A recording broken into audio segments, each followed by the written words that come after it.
Hi everyone and welcome back to my new blog. কেমন আছো তোমরা সকলে? আশা করছি সকলেই খুব ভালো আছো। আমিও বেশ ভালো আছি। আজ ছিল হলো ভোট বারাসাতে। তো আমি যেহেতু বারাসাতবাসী আর ভোট মানেই তো এখন একটা যেন কেমন আনন্দ উৎসব, চারিদিকে একটা হৈ হৈ রব। তো আমিও একেবারে সকাল সকাল রেডি হয়ে চলে যাচ্ছি সেই আনন্দ উৎসবে শামিল হতে। আমি কিন্তু এখন পুরোপুরি তৈরি হয়ে নিয়েছি আর এই যে আমার ভোটার আই কার্ড নিয়ে এখন সোজা বেরিয়ে পড়েছি। আর প্রথমেই হলো বাপি গিয়ে ভোট দিয়ে এসেছিল আর আমি এখন যাচ্ছি। তারপরে হলো বাপি আর মা যাবার। এইখানে গিয়ে এই যে পাড়ার সব বান্ধবীদের সাথে দেখা হয়ে গেল। প্রথমে মিনি, মানসী, রিয়াদি, লিপি সবার সাথে দেখা হয়ে গিয়েছে। আর এখন কিন্তু আমরা একে একে করে ভোট দিয়ে নেব। আর এই হলো আমাদের সবুজ সংঘের ভোট প্রাঙ্গণ। আর এইখানে কিন্তু কোনো বছরই কোনো ভোটে কোনো রকমের ঝুট-ঝামেলা হয় না। তারপরে এই তো আমাদের ভোট ডান, কিন্তু এখানে হয়ে গিয়েছে আর এক মহা সমস্যা। আমাদের সবার ভোটই খুব সুস্থ স্বাভাবিকভাবে হয়ে গিয়েছে, কিন্তু এই যে মিনি, ওর ভোটটা হয়নি। তার কারণ হলো ওর ভোটের জায়গায় অন্য একটা কাকিমা এসে নাকি ভোট দিয়ে চলে গিয়েছে। ও যখন ভোট দিতে ঢুকেছে তখন ওখান থেকে বলছে ওর নাকি ভোট দেওয়া হয়ে গিয়েছে, কিন্তু ও কিন্তু একেবারেই ভোট দেয়নি, ওর হাতে কোনো কালির দাগও নেই। তারপরে তো সেই মুহূর্তে ওকে ভোট না দিয়ে চলে আসতে হলো। আর ওরা বলেছে ওখান থেকে ওকে নাকি ফোন করে দেবে, ও ওখানে গিয়ে বিকেলবেলা ভোট দিয়ে আসবে। যাই হোক, তারপর আমি বাড়ি চলে এসেছি আর বাড়ি এসে দেখি বাপি নিয়ে এসেছে মাটন। কিন্তু এই মুহূর্তে হলো বাপি আছে বাইরে আর মা আর দিদি একটু বাদেই যাবে ভোট দিতে। তো আমি ভাবলাম আজকের রান্নাটা কিনা আমিই করি। আর আমার কিন্তু রান্না করতে ভীষণ ভালো লাগে আর আজকে অনেক দিন বাদে সুযোগ পেয়েছি রান্না করার। তো খুশি খুশি মনে আমি এখানে আলুগুলো সব ভেজে নিয়েছি আর এখানে হলো এই গরম তেলের মধ্যেই আমি গোটা গরম মশলাটা ফোড়ন দিয়ে নিয়েছি, তারপরে শুকনো লঙ্কাও ফোড়ন দিয়ে নিয়েছি। তারপরে এটাকে হালকা নাড়াচাড়া করেছি আর আমি না একদম তেজপাতা দিতে ভুলে গিয়েছিলাম, কিন্তু কোনো ব্যাপার না, তেজপাতা না দিলে তেজ একটু কম হবে, তাতে কি এমন সমস্যা। তারপরেই হলো আমি এর মধ্যে ছেড়ে দিয়েছিলাম অল্প কিছু পেঁয়াজ কুচি, আমি একদম অল্প পরিমাণে দিয়েছিলাম কারণ আমি ম্যারিনেশনের সময় কিন্তু এর মধ্যে পেঁয়াজ দিয়ে নিয়েছিলাম। আর লাস্টে আমি এই মাটনের মধ্যে দিয়ে দিয়েছিলাম হলো অর্ধেক লেবুর রস। আমার কিন্তু রান্নাবান্না করতে খুব ভালো লাগে। তোমরা কারা কারা আমার মতো রান্না করতে ভালোবাসো সেটা চাইলে আমাকে কমেন্ট করে জানাতে পারো। আর এখানে যে লেবুর দানাগুলো দেখতে পাচ্ছ সেগুলো কিন্তু আমি পরে তুলে নিয়েছিলাম। তোমরা আবার ভেবে বসো না যে আমি ওই লেবুর দানা শুদ্ধই এই মাটনটা রান্না করে ফেলেছি।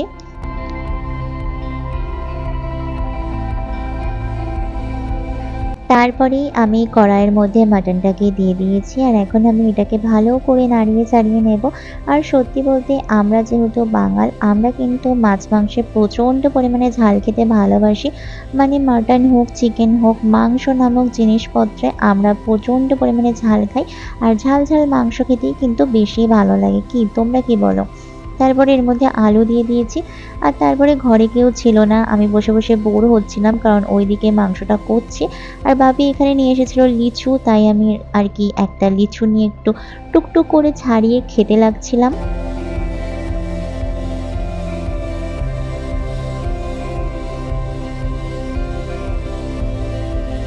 সব ফলের মধ্যে আমার কিন্তু লিচু বেশ পছন্দ হয়। ফল আমি সেরকম আর কি একটা খাই না। সেরকম কি খাই না বললেই চলে। কিন্তু লিচু, জাম, জামরুল এইগুলো খেতে কিন্তু আমার বেশ ভালোই লাগে। আর এইখানে দেখো আমার এই মাটনটা কিন্তু একদম ভালো মতো কষে উঠেছে। এরপরেই কিন্তু আমি এটাকে প্রেসার কুকারে ট্রান্সফার করে দেব। এই যে এখন আমি প্রেসার কুকারে দিয়ে দিয়েছি আর কিছুক্ষণের মধ্যে প্রেসার কুকারে সিটিও দিয়ে দেব।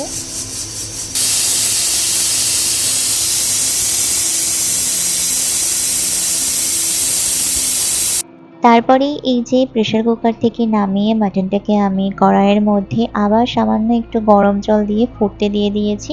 প্রেসার কুকার থেকে যখন নামিয়েছিলাম তখনই বেশ কিছুটা পরিমাণে জল ছিল, তার মধ্যে আমি আরেকটু অল্প জল দিয়েছি যাতে একটু ঝোল থাকে সেই জন্য। এখন এই যে মাটনটা ভালো করে ফুটে উঠলে এর মধ্যে কিন্তু গরম মশলা দিয়ে নামিয়ে দেব।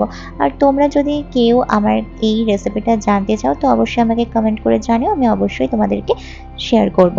তারপরেই যেহেতু রান্না কমপ্লিট হয়ে গিয়েছিল তাই আমি স্নান সেরে নিয়েছি। আর স্নান টান সেরে ঘরে এসে এখন হলো আমি চুলটাকে ভালো মতো মুছে নিচ্ছি। তারপরে হলো লাগিয়ে নেব সিরাম।